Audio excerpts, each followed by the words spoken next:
အားလုံးပဲမင်္ဂလာပါဒီနေ့မှာတော့ဒေါက်တာဖြိုးတီဟာရေးသားထားတဲ့ဂျင်မောချင်းနဲ့ဟာတညံဆိုတဲ့ဆောင်းပါးလေးကိုဖတ်ပြပေးသွားမှာဖြစ်ပါတယ်ဂျင်မောချင်းနဲ့ဟာတညံရေရကကျမ်းမာရေးအတွက်အထောက်အကူဖြစ်တယ်ဆိုတာတော့တော်တော်များများသိပြီးကြမယ်ထင်ပါတယ်နှလုံးအဆုပ်ကြက်သားစတဲ့ခနာကိုယ်စိတ်ပိုင်းတွေအလုတ်ပေါ်လှုပ်လာတယ်။ဟုံးနောက်ကနေလည်းအန်ဒိုဖင်ဟော်မုန်းကိုထုတ်ပေးလို့ခံစားချက်တွေအဆင်ပြေလာတယ်။စိတ်ဖိစီးမှုကိုလျော့ကျစေတယ်။သွေးလည်ပတ်မှုကိုလည်းကောင်းစေတယ်။ဒါကကာလတိုသက်ရောက်မှုတွေရေရှည်မှာဆိုလဲကိုယ့်ရဲ့ကိုယ်ခံအားကိုမြင့်တက်စေတယ်။နာကျင်မှုတွေကိုတက်တာစေတယ်။အဓိကအကျဆုံးကတော့ဘဝကိုပြုသဘောဆောင်စွာဖြတ်တန်းနိုင်လာမယ်။အကောင်းမြင်တက်လာမယ်။ဆက်ဆံရေးတွေအဆင်ပြေမယ်။အဲ့လိုဖြစ်တဲ့အတွက်ဘဝနဲ့ပတ်သက်လို့လည်းခြေနဲ့နှစ်သက်မှုရလာမယ်။ပျော်ပျော်နေတတ်သူတွေစိတ်သိမ့်မညစ်တတ်သူတွေဒုက္ခရောက်နေချိန်တောင်ဟာသပြောနိုင်သူတွေမြင်ဘူးတွေ့ဘူးကြမှာပါ။ကိုယ်တိုင်လည်းဖြစ်ရင်ဖြစ်နေမယ်။အဲ့ဒီအခါသူတို့ကြောင့်ကိုယ်မှာအတော်လေးစိတ်ချမ်းသာရအဆင်ပြေရတာကိုခံစားမိကြလိမ့်မယ်။ဟာသဉာဏ်ရှင်နဲ့လူတစ်ယောက်အဖွဲ့ရရှိနေရင်အမြဲတဝဝတဟာဟာနဲ့ဖြစ်နေတတ်တယ်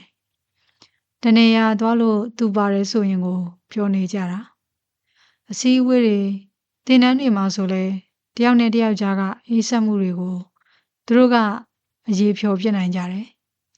။အခက်အခဲပြဿနာတွေကြုံရရင်လဲကိုကတော့အားပေးနေကြမလို့ပဲသူတို့ဘာသာသူတို့အေးအေးဆေးဆေးကြော်ဖြတ်နိုင်ကြတယ်။ပတ်ဝန်းကျင်အတွက်တအားကြီးဝင်ပြီးနေကြမလို့ဟုတ်ပြီ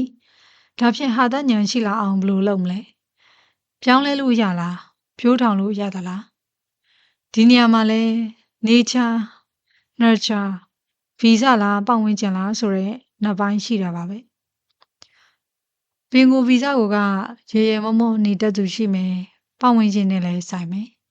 တချို့ဆိုရေကိုမရေတတ်တာလေကြုံမှုကြောင့်လားတော့မသိဘူးငကိုမြက်တထားကိုကဒီနေ့မှခက်ခက်ထန်ထန်ဘာကိုမှလည်းမကျေနပ်တာများတယ်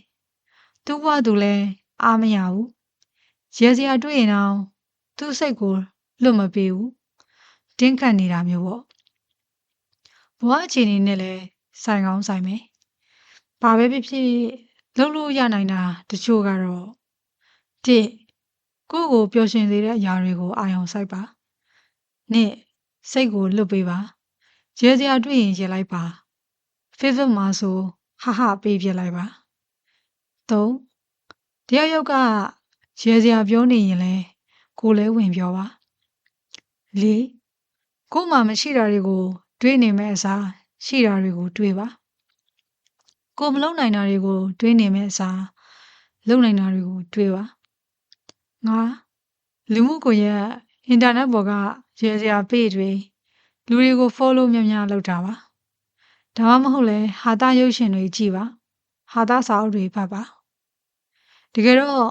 ခက်ခဲတွေကြုံလဲရေမောနိုင်နေဆိုတာပေါ့ပေါ့တန်တန်ရွရွရဲရဲဖြတ်တန်းဖို့မဟုတ်ပါဘူးဖြစ်တယ်လို့နေဖို့လည်းမဟုတ်ဘူး It is not the end of the world ဒါကဘာပြတ်သွားတာမဟုတ်ပါဘူးကွာအေးစေးပေါ့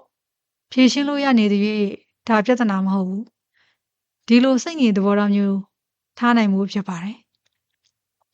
ဒုက္ခတွေကိုအပြုတ်သဘောဆောင်တဲ့ရှုထောင့်ကနေကြည့်တတ်ခြင်းပေါ့မဟာဓမ္မဂန္ဒီကလည်းရေးခဲ့ဘူးတယ်